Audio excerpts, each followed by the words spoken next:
This is the plaintiff, Cheryl McMurray.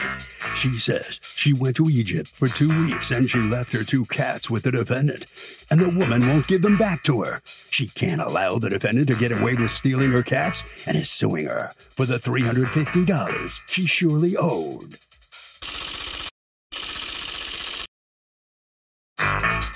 This is the defendant, Marina Popov. She says the plaintiff's cats were up for adoption, and she fell in love with them. She paid the plaintiff for the adoption, and now the woman's turning around and trying to sue her for more money? No way! She's accused of catnapping.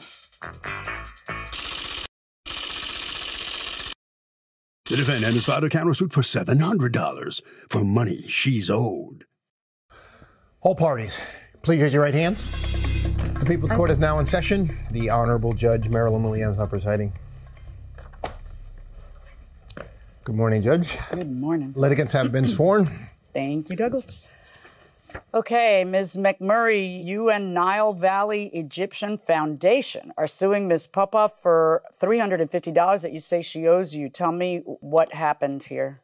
I take a trip once a year to Egypt to meet with all the vets and the fosters that we work with for our organization. And normally, what is your organization?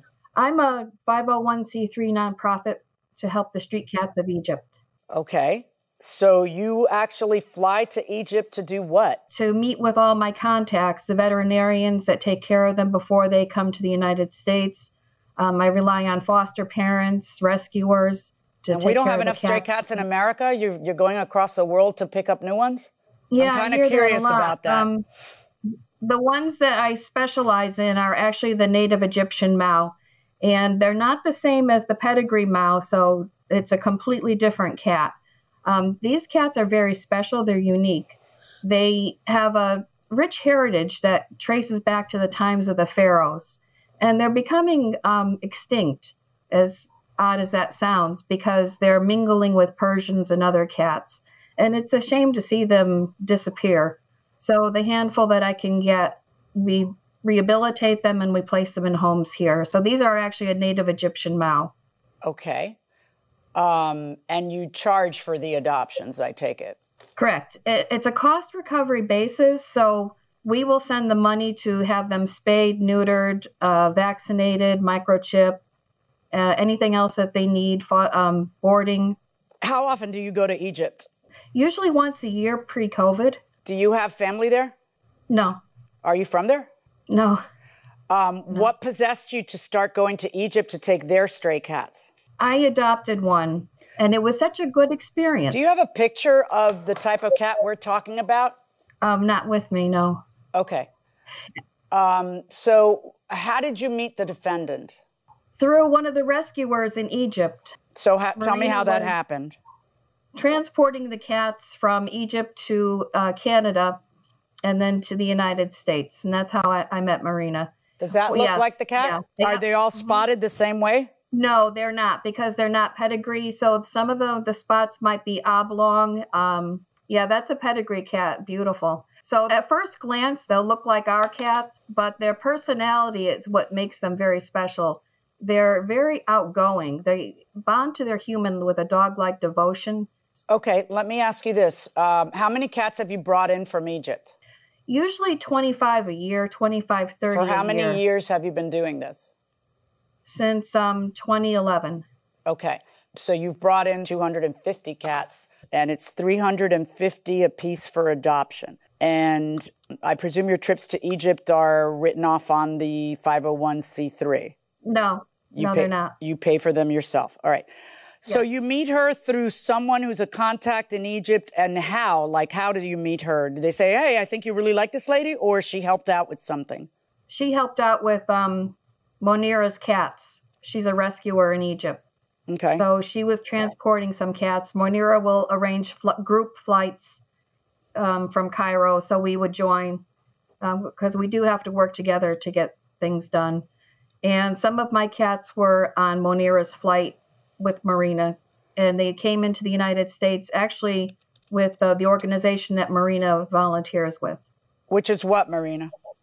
Amal Sanctuary in Georgia. Okay.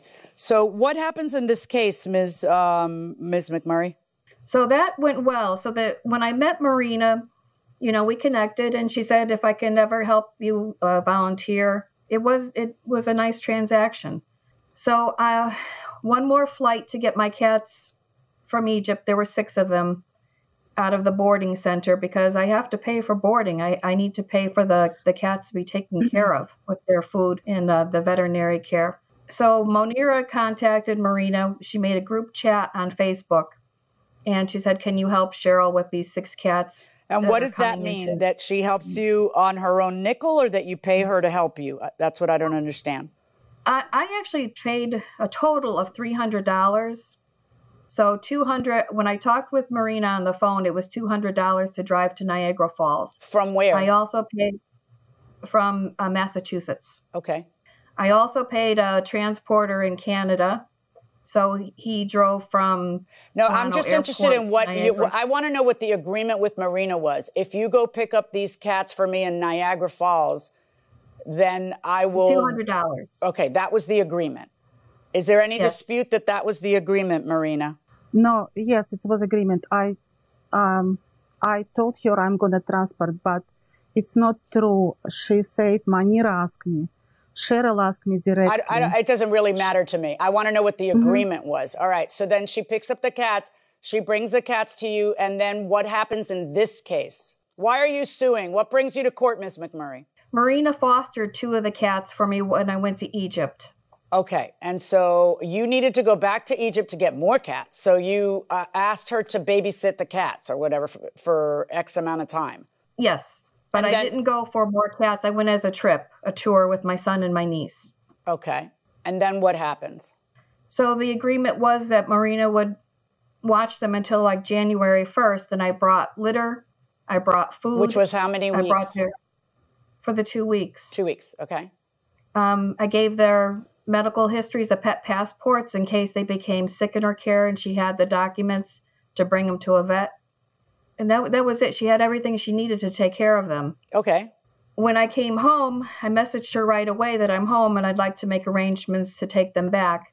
And that's when she, one excuse after the other. What would she say?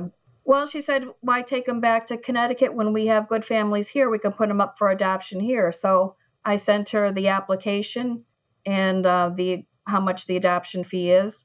It's $700 for 2. So she knew it was involved. At the same time, I also had them up for adoption on Pet Finder. So nothing was coming through on her end, but I was fine getting applications and finding homes for them. So I have a nice home for both of them, actually in New York on Park Avenue.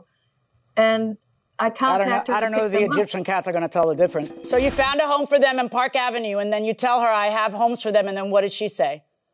She wouldn't give them back. What did she say? She said, Ms. Popov, why wouldn't you give them back? Because it has been 2 months and I got attached to them and I asked Well, that's fine. Then you're the one who's adopting them. So, then why won't you pay the adoption fee? Because if you're adopting them, then she wants the $350 from you for each cat. Yes. Yeah. Yes, I paid her immediately $350. Okay. And there was a COVID. I lost my job. And I thought I'm gonna pay her later. But did you pay her later? No, I did not. Okay. Why not? I asked her because I drove for her so many times to New York to pick up 2 cats. It's how we met, actually. Manira asked me to pick up her 2 cats and bring to Connecticut.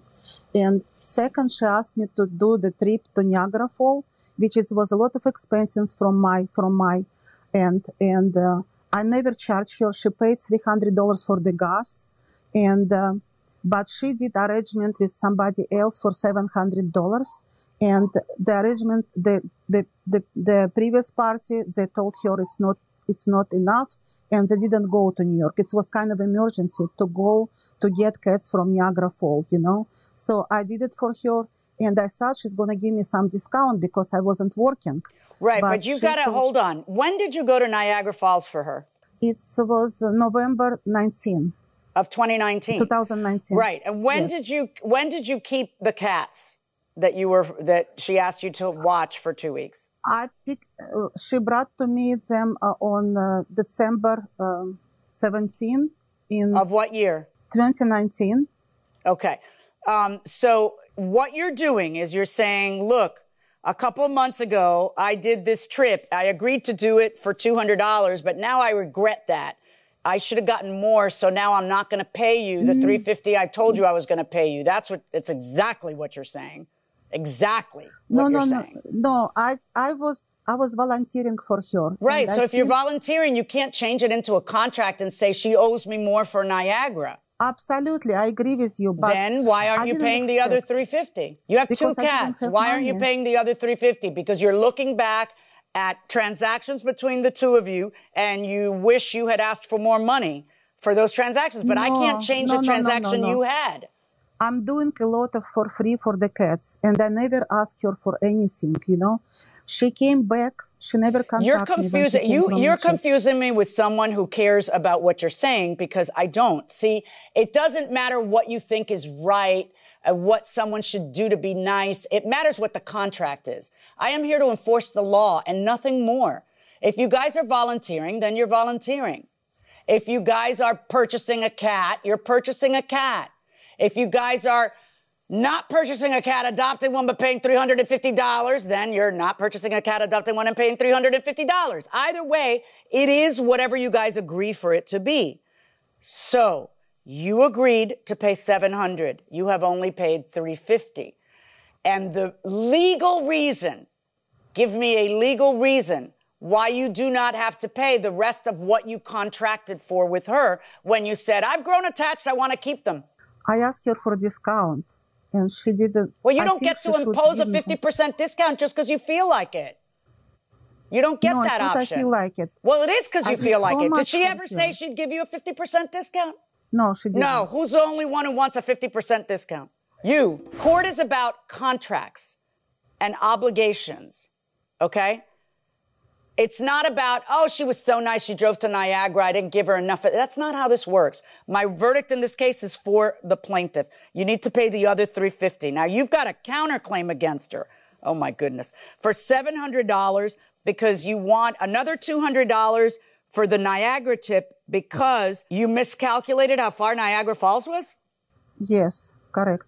Okay, but how's that on her? Very, very far away. Right. I have to stay there. I have to take the room. I have to buy some towels for the cats. I have to feed them. I brought it to connect. But you never brought that up until you wanted to keep the two cats months later, right? So no. It was like I talked to her before, but she didn't pay anyone in Canada. She didn't pay for the transport. I'm sorry. Before you stayed at the hotel, did you tell her I need to stay at a hotel, so you're going to need to pay for that? I told her I need to stay in the hotel, but I didn't ask for reimbursement. Okay, then she has no obligation to pay for the hotel. Now, you're also suing for $500 time spent on trip to Niagara Falls. Did she ever agree to pay you $500 for the time you spent on the trip to Niagara Falls? Or once again, were you volunteering? No. Only 700. Yeah, I know. 700 that you want for the Niagara Falls trip. Is that 700 she agreed to pay you? Or she never agreed to pay you that? No, you were volunteering. Well, we cannot create a contract where there was no contract, Ms. Popov. You can't now turn around and look back at that and say, I really should have gotten $700 more just so you can get the discount that you're insisting on and then some. So you can get 2 free cats. You need to pay for the cats, just like everybody else is paying for the cats. I have very strong feelings about this. The more stray cats I see that need homes, the more strong my feelings get. I don't feel like we need to bring cats from Egypt, and they may be gorgeous and beautiful and wonderful. We've got a cat problem. In any event, that $700 you're suing for, 0. And on the $350 the plaintiff is suing for, verdict for the plaintiff. So it was not a good day for the defendant here in the People's Court. She did not prevail on her $700 countersuit, and she does have to pay $350 to the plaintiff. Ms. Popov, how do you feel about the outcome of the case? What are your thoughts right now? I don't think it's right. And this woman, she should be shut down because what she does, she capitalizes on the cats. And she asked everyone to do everything for free, using people with the good hearts, and just make money. You still have the cats, right? They're now yours. You love them? Are they good? Absolutely. Yes. No, I'm not. Yes, they are good. They're wonderful. Ms. McMurray, you heard what Ms. Popov just said. How do you respond to all of that? It's not true that we take cats for no money and that we're making a profit off of this. She has no idea she's not on our board of directors. She doesn't know how our organization works. So we support the people of Egypt. We don't take them for no money. And then, well, listen, you have prevailed, so congratulations. And Harvey, what do you think about this?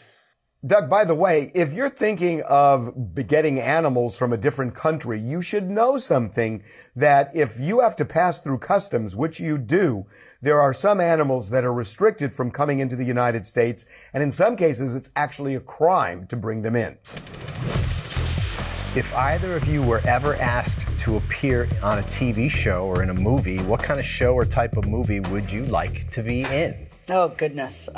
It's a stretch, but usually I'm pretty typecast as a judge. That would be my only shot. Well, the George Lopez show you've done. Oh, that was super fun. Right?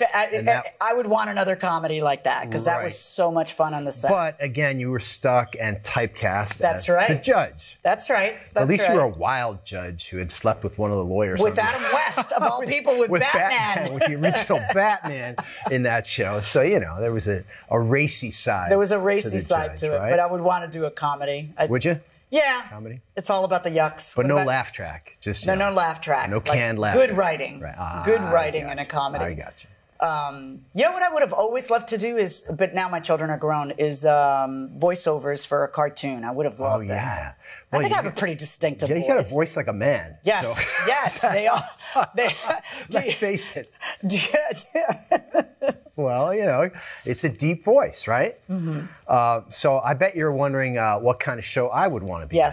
Okay, well, since you're asking, since you insist, I'm thinking something that combines driving around in a vehicle with probably my wife and my dog. Oh, don't lie. And no, wife and dog, okay? And I get to go to places and try, like, out-of-the-way areas and towns and try, like, dive joints that serve beers and whiskeys that maybe I haven't tried yet, and play pinball. Oh. So you combine all these things: pinball, driving around, beer and whiskey, wife and dog. Sometimes. Yes.